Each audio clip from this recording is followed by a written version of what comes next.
Valmiina tähtää tulta.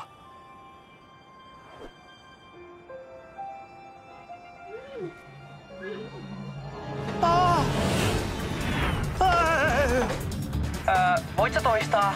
Mä kuulin, että sä sanoit mehiläisen hoitajia. Siltä ne näyttää, paitsi että kuormuri lentää ja on varusteltu hyvin. Ne ryösti biotech-yritystä, kun mä lensin ohi. Lopeta! Sä huijaat mua, mehiläishoitajia. Joilla on laaserit.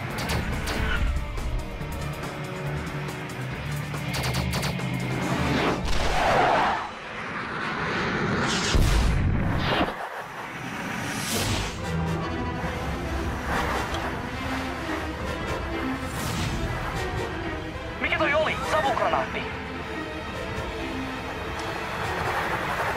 Hei, tää ei oo savua, vaan magneettisia nanohiukkasia. Sensorit ei toimi, en näe mitään! Vaihda reaalikuvaan.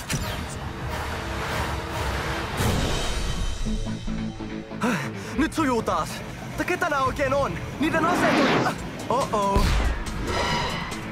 Tony! Kaikki kunnossa. Kaiketi. Osuma ei vaikuttanut. Haarniskan suojamekanismi. Tony, mitä sä teet?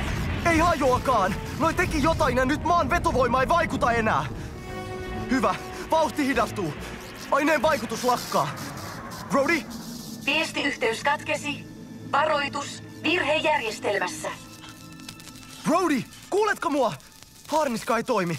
Vetovoimaheitin pysäytti... Oi. Se loppui. Tää tekee kipeää. Tony, kuulet sä mua? Äkkiä! Käynnisty uudelleen senkin romu! Tervetuloa käyttämään Iron Man 3.7 versiota. Järjestelmä sulkeutui ja käynnistyy nyt uudelleen. Odota hetki.